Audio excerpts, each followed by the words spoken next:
Hi, everybody. I'm Randy Arrington, and welcome to episode 103 of Page Valley Livin'.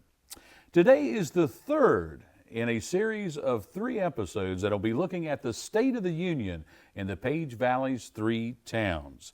Last week we took a look at the town of Stanley. The week before that we were in the town of Luray, and today we are in the town hall of the town of Shenandoah with Mayor Clinton Lucas. And we're going to be talking about things that were accomplished in 2025 and what we can expect coming up in 2026 right here in the town of Shenandoah. We'll be right back with Mayor Clinton Lucas right after a word from our sponsor. Hawksbill Assisted Living in Luray is now accepting new admissions. Hawksbill Assisted Living, powered by Valley Care Management, offers quality care at affordable rates, professionally trained staff, and veterans aid and attendance. Come visit Hawksbill Assisted Living, located near the beautiful Hawksbill Greenway in Luray. Call for a tour today or learn more at valleycaremanagement.com. Hi, everybody, and welcome back here to the Town Hall in the town of Shenandoah. And Mayor Clinton Lucas, I want to say thank you for joining us today and giving us some of your time. I know you are a busy man. You're most welcome. We are filming episode 103 here in Town Hall in the town of Shenandoah on Tuesday, January 27th. We'll be airing it on Wednesday, January 28th. And we're going to spend the first segment here going back, talking about the past 12 months in 2025. In our second segment, we'll look ahead to the 12 months coming up in 2026. Actually, 11 now remaining. I can't believe we're already a month into the new year. Mayor, let's just start off talking about right now where we sit today. How are things going in the town of Shenandoah? Well, I would say that they're running just about as smooth as they could possibly run. Good, good. We have very good employees that keep everything going on a day-to-day basis. And we have good people that are very seldom complaining about anything. They understand that the things that we have available to them are all that we can manage to give them. Mm-hmm. So we have very few people that come forth with complaints. You know, it doesn't matter, I think, what you do in life, it always comes back to people, doesn't it? People, exactly. What was your proudest moment as mayor in 2025? Well, I think for what I get involved in mostly is the Memorial Day celebration that we have at the end of May. I head that up and have been doing so for the last 20 plus years. And I think that it is something that we definitely need to do each year to honor our veterans and let them know that we are proud of the sacrifices that they have made for us. Last year I got a little disappointed in the turnout at the program, and I put it on for the benefit of the veterans, and I feel like that they should be involved. Mm-hmm. But situation in Shenandoah is the same as it is anywhere else with the age of the veterans. Mm-hmm. Most of our World War II veterans are passed and gone, mm-hmm. and our Vietnam veterans didn't really get involved in too much in the public because of the way that they were treated when they came home. Mm-hmm. So we don't have a whole lot of young people coming into the veterans organizations like the VFW and the American Legion. Mm-hmm. So I still like to do it. I did actually tell committee people last year after it was over that I would not do it again. But having 10 or so months to plan it and to think mm-hmm. about it, I have already notified the committee that I will head it up again this year. Okay. Because I feel like that the obligation is still there. Yeah. And I feel like that the mayor of the town is the one to actually head the program up. Sure. And in addition to being mayor and in addition to this being such a, it's a wonderful event. It brings out a lot of people from outside of town, but also a lot of folks in the town over the course of, a couple of days. You guys have got a lot of events going on. Of course, there's the main event, but, I've attended a number of those events, and I always notice that it really hits you emotionally very much. Seems like that you personally take this event very, very seriously. Why does it mean so much to you personally? Is it because you yourself are a veteran? Yeah, I am a veteran. I served in the Army for almost 2 years, and it was during the Vietnam conflict, and I didn't get sent to Vietnam. So when I came home, I felt like that, well, I didn't do quite enough. So 4 years after being discharged, I joined the Virginia National Guard. And I served an additional 8 years with them, just thinking that, there I was drafted during a conflict, and then I didn't actually get sent to the country of Vietnam. Yeah. So I felt like I owed the country something more. And as far as me being involved kind of intimately, I am, and it does kind of touch home. I like to try to do all that I can for the veterans. And at one time we did do 2 programs a year. We did Memorial Day and Veterans Day, but the Veterans Day program just did not draw the crowd that the Memorial Day thing did. Right. Well, as we're looking back on 2025, of all the things that maybe council or the town may have done over 2025, what do you think maybe benefited citizens the most? Well, probably keeping up with our infrastructure, our water and our sewer systems both. I mean, that would probably be the thing that caused the most controversy between the town government and the population of the town. Sure. If you turn on your faucet and don't get water, or you flush your commode and it doesn't go out, then somebody is going to get unhappy real quick. Yes. I think we made that same reference with Mayor Knight and Stanley about if the toilet won't flush, you're going to get a phone call. Right, absolutely. Well, is there anything else from the past year, small or large, that may have been done or accomplished or that we saw in the town of Shenandoah? Well, I think probably there was a lot of events that was planned by Laura at the museum. She kept something going just about on a regular basis all year. That's kind of become a crown jewel of the town there, hasn't it? It has. I don't know if people maybe had doubts about it when we first started talking about making a museum, but at first we had a little room here in the office that we kept some paraphernalia of all that anybody would bring in that had any history relating to the town. Right. And we outgrew that space, and then the building that we have the museum in now became available, and we were able to pick up that building, and it had already been mostly renovated, so it was a real nice building. Right. And Laura has been the curator down there, and she's really kept things moving. She has. That has been an active place. And I tell you, I've been to several of the events, seen a few of the speakers, and every time I go down there, I mean, it's packed. I mean, standing room only almost, and I think it's wonderful. Yeah, she reports to the council every meeting on how many visitors that she's had come into the museum, and some of the comments that they make on what a nice display of history that we have there. And y'all literally have had people not only just from around all over the country, but you've had some folks from all over the world. We have had that. Yeah, absolutely. Yeah. Well, we're going to take a brief break here for just a moment, and we're going to come back and talk about 2026 and what we can expect coming up over the next 11 months. We'll do that in just a moment here with Mayor Clinton Lucas when we return. Whispering Pines Assisted Living is now accepting new admissions. Quality care at affordable rates, professionally trained staff, memory support, and short-term respite stays are all offered by Whispering Pines Assisted Living, powered by Valley Care Management, where home and heart meet.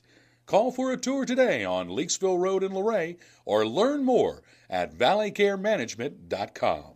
Welcome back, everybody, once again here at the Town Hall in the town of Shenandoah with Mayor Clinton Lucas. And now we're going to see how well he can predict the future. I don't know about all that. Well, let me ask you this. Of all the things planned for 2026, what are you most excited about? What do you think might have the biggest impact on the citizens? Well, I don't really plan. any big events or anything like that. The county pretty much take everything on a day-to-day basis. But with this being the 250th anniversary of our country, hadn't really given it any thought until today, but we might try to do something in with the Memorial Day celebration that really brings out the emphasis on the fact that it is the 250th anniversary. And there is of course, there's a Virginia 250 committee, and then they have, I think each locality or county maybe has a Virginia 250 committee. I know Rod Graves is working with it. The Economic Development Office, Rebecca Armstrong's working with it. And I think I think they came and did a presentation for you about a plaque that they're going to put in town. I think there's going to be a plaque in Shenandoah, Stanley, and Luray related to the 250th celebration, and hopefully we're going to have some more information about that coming up on Page Valley News, and talk with Mr. Graves about it. But I know that's something that is coming up. But Memorial Day I always looked forward to every year. But let's switch gears here for a second, and this is the same question I asked the folks in in Stanley and Luray, and I think I'm going to get the same answer here. Is what is, of all the projects you have planned or ongoing, what one comes with the biggest price tag? It is infrastructure, water and sewer. We actually set aside money each month for anything that may come up, and that way, when we do get a major failure in either one of the systems, we already have some of the funds set aside to take care of it. In the event that it would be huge, well, then we would have to try to figure out where to get the rest of the money from. Yeah. But we are, in a way, prepared for anything that might jump up and try to bite us. Well, you all are not alone. Water and sewer infrastructure was the same thing that Mayor Knight talked about and Mayor Lillard and Luray. It is the biggest expense, the biggest service that the towns provide to their residents. Let's talk a little bit more about 2026. This was the only question I came in specifically wanting to ask about a project. You mentioned it earlier, and we said we were going to talk about it, but we actually were requested to ask this question. What can you tell us about where we're at right now, about these plans that have been in the works for a year or two, about putting a meat processing facility in the old Shenandoah pharmacy? Where are we at? What do we know? I think right now we're at a point where we're ready to get on the ground with the project. Okay. I think the town manager has advised me that the funding, the financial part, has been accomplished. Okay. And that we should probably see something taking place there within the next couple of months, unless it's restricted by the weather. Oh, wow. Wow. Okay. Because I knew it had kind of been in limbo for a while, and if I'm asking you something where you don't know the details, just say you don't, and we'll move on. But that was a public-private partnership. It seemed like it had some roots in the Economic Development Department and Miss Nina Fox, and then it kind of grew into where they sort of handed it off. They had a local committee. Dennis Fleming, I know, was involved, and Stan Price, I believe, was involved. And then they sort of handed it off to Gore in the private sector, which is the company I heard is that interested in doing this. And the thing that we should make clear to everybody is they're not going to slaughter animals there. They're just going to process meat. This is true. Yeah. So it's not going to be a killing facility. It's just going to be a processing facility. Is there any, as far as you know, and if you're not sure at this point, that's okay. Is there any rezoning or anything that will need to be done? I don't think so. It's already zoned properly, I believe. Okay. And you have been told that the private sector, the Gore and those folks, and am I correct that Gore is who we're saying is going to? I'm not really sure. I'm thinking that could be correct, but I'm not sure whether they're going under the name of Gore or if it's another entity that's going to be involved. I knew they were involved at one point. Then I thought I had heard that they had backed off, and I wasn't sure why they had backed off, and maybe it was the financial element. You're saying that has come together now and that they're going to be movement, and we might see something happening there March, April. April? I would guess. Yeah. Okay. Okay. And Gore has a good reputation, and I think people would like for it to be Gore.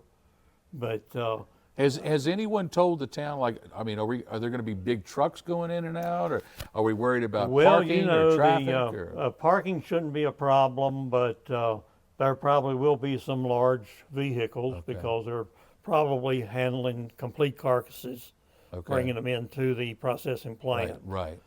And one thing that may not take place the first year, because I don't know how much time will be involved for construction. Right. They're going to do some demolition. They're going to leave some of the building that exists. Okay. And from what the gentleman told the council, eventually down the road a ways there may be a meat market. Okay. Open to retail, the public. yeah, Retail meat market open. And with not having a grocery store, that would be one great asset for the town. Yeah, absolutely. I mean, you can't get other groceries, but if you can get your meats somewhere locally, that would be good. When was the last report you got from someone involved in this project? It was probably October, November. Okay. All right. Well, I know a lot more than I did, and we're going to keep picking away at that subject until we see a ribbon cutting or an opening. So we're going to be getting in folks hopefully soon and get more information about that. So let's talk about what else is coming up in 2026. You had a number of things written down there. What else we got to look forward to? Well, we have a new well that we're bringing on into service here rather quickly, and it will be the fourth well that we have in the town system. Okay. So we would continue to have a good water supply. Oh, right. And very seldom do we limit usage. We have enough water that most of the time people are allowed to use as much as they feel like they need or want to use. Right. Of course, we take into consideration drought periods of drought, stuff like that, where we have to tell people that they need to cut back. But there again, we don't get complaints when we tell people that they have to do something out of the ordinary. Right. We have I think a very the population of the town is willing to work with the government. Yeah. I think Page County as a whole is very fortunate in their water resources. And I think, all three towns, I think, are in good shape on that side. Yeah. What else you got on that list there? There's a few more there. Well, let's see, continue with the museum. I'm sure Laura will continue to have things scheduled as often as she can down there, and that'll be something that's ongoing throughout the year of 2026. Sure. And let's see. Of course, Memorial Day will be. We talked about that and being special with the 250th anniversary. And we talked about water. How are things on the sewer side? You kind of mentioned some of that earlier. Yeah. Well, our system is getting some age on it. Most of the sewer system, the initial sewer system, was installed in the mid 1960s, and with a type of pipe that probably has pretty much seen its lifespan. Right, sure. Terracotta pipe, as people know, is made out of clay. Yeah. And in the ground, it has a tendency to go back to its natural state. Well, 60 plus years, I would say it's probably done its job. So we have to replace a lot of lines, and we're using a different material product now. We're using plastic. So that should be there for even longer than the terracotta pipe lasted. So when we make a repair and fix up a section of the pipe, we know that we've got something that should be serviceable for quite a while. Very good. Anything else, last shout out to the folks out there? Anything that you want to say to the citizens, or any other projects you want to mention, or staff, or anything like that? I just want to say thank you to everybody in the town that is as supportive as they are. It's a pleasure being in the capacity of mayor when you have people that aren't ringing your phone off the hook or knocking down your door with complaints. Right. So I want people to be open with the town government and come to us and tell us, what problems they might have, and see if we can assist them on getting them solved. Very good. Well, the best of luck with that. And Mayor, thank you again. I know you had to take off early a little bit from work to be here today, and everything else is shut down as things are still a little icy out there. Folks, be careful if you're traveling, even as things open up this week. It is not going to get much warmer, and that frozen stuff is going to stay frozen. So we're going to wrap up episode 103 here. We hope you learned a little something about the town of Shenandoah. And again, as we thank Mayor Clinton Lucas for his time today, we want to remind you out there to hit that like button and subscribe to our YouTube channel at Page Valley News. As always, we want to thank Eleanor Arrington for her work behind the camera and in the editing room this week. And as we end each and every episode that we've done, up to 103 of them now, we want to remind you to go down to the Page County Animal Shelter and help one of our furry friends find a forever home. From the Town Hall in Shenandoah and for Mayor Clinton Lucas, I'm Randy Arrington saying until next week, enjoy that Page Valley living.